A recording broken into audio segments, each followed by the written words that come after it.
இந்த அரசாங்கம் ஜேவிபி முக்கியமா ஜேவிபி எதிர்க்கட்சியில் இருக்கிற காலத்துல அவர்கள் பலஸ்தீனுக்கு மிக ஆஹ், ஆதரவாக இஸ்ராயல் செய்கிற அநியாயத்துக்கு எதிராக இருந்த ஒரு அரசியல் கட்சி.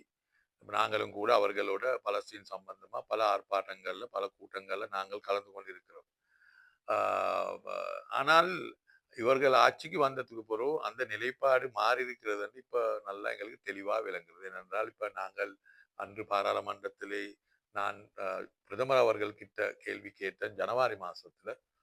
இந்த இலங்கையில் இருக்கக்கூடிய ஷபாட் ஹவுஸ்கள் உடைய அவர்களுடைய சட்ட ரீதியா இருக்கக்கூடிய உருவாக்கப்பட்டதாண்டு அவர்கள் அது இல்லை என்று சொன்னார்கள். இங்கே இருக்கக்கூடிய அவர்கள் மட்டுமல்ல, இந்த ரிலீஜியஸ் மினிஸ்டர் அவரும் கூட சொன்னார்கள், இதெல்லாம் சட்டத்துக்கு விரோதமான செயல்பாடுகள் என்று. ஆனால் இன்னும் அந்த ஷபாட் ஹவுஸ்களுக்கு அரசாங்கத்தால பாதுகாப்பு வழங்கி அதுகள் இன்னும் நடந்து கொண்டு தான் இருக்கிறது. இப்போ கொழும்புல இருக்கக்கூடிய ஷபாட் ஹவுஸுக்கு சட்டவிரோதம் என்று பிரதமர் அவர்கள் கூறினார்கள். ஆனால் இன்னும் பாதுகாப்பு வழங்கி இருக்கிறார்கள். அந்த கட்டிடங்கள் இன்னும் கெட்டிக்கொண்டு இருக்கிறார்கள். இனி அதனால தான் எனக்கு இருக்கக்கூடிய கேள்வி என்னன்னா, அன்று பலஸ்தீனுக்கு ஆதரவா இருந்த ஒரு அரசியல் கட்சி ஆட்சிக்கு வந்ததுக்கு பிறகு அவர்கள் அந்த நிலைப்பாட்டிலே இருந்து இன்று இந்த நாட்டிலே இஸ்ரேல் இராணுவத்தில் இருக்கிறவர்கள் கூட வந்து சில பலஸ்தீன் மக்களை கொலை செய்யறதுக்கு சம்பந்தப்பட்ட இராணுவ அதிகாரிகள் கூட இந்த நாட்டுக்கு வந்து அவர்களுக்கு நிம்மதியா இருக்கக்கூடிய வாய்ப்பு இந்த அரசாங்கம் வழங்கியிருக்கிறார்கள். இனி அதனால அரசாங்கம் பலஸ்தீனுக்கு சம்பந்தப்பட்ட உங்களுக்கு தெரியும், கடந்த காலத்துல ஸ்டிக்கர் ஒட்டினது அது சம்பந்தமா பேசினவர்களை கூட கைது செய்து அந்த சஸ்த அப்படின்னா அந்த பயங்கரவாத சட்டத்துக்கு கீழே கூட அவர்களை வைத்துக்கொண்டு இருந்தார்கள்.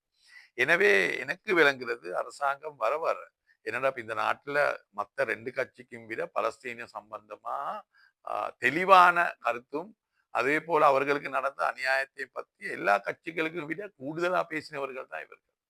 அதனாலதான் நானும் நினைச்சது இவர்களுடைய ஆட்சி காலத்துல இஸ்ராயலுடைய அவர்களுடைய வேலை திட்டங்கள் இந்த நாட்டில் குறையும். ஆனால் இப்போது பார்த்தால் இது வர வர கூடிக்கொண்டு போகக்கூடிய நிலைமை காணப்படுது. அன்று நான் கண்ட நீங்கள் சொன்னது போல பிரதி அமைச்சர் அருண் அவர்கள் அன்று இஸ்ராயல் சென்றிருந்தார்கள்.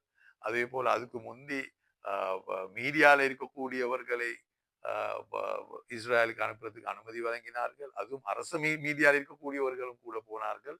இனி அதனால இப்போது எனக்கு விளங்குகிறது அரசாங்கம் வர வர இஸ்ரேலுக்கு சார்பாக இஸ்ரேலுக்கு இந்த நாட்டிலே வந்து அவர்களுக்கு தேவையான மாதிரி வேலை செய்யக்கூடிய ஒரு வாய்ப்பு உருவாக்கி கொடுத்து கொண்டிருக்கிறார்கள் என்று மிக தெளிவாக இப்போது விளங்குகிறது.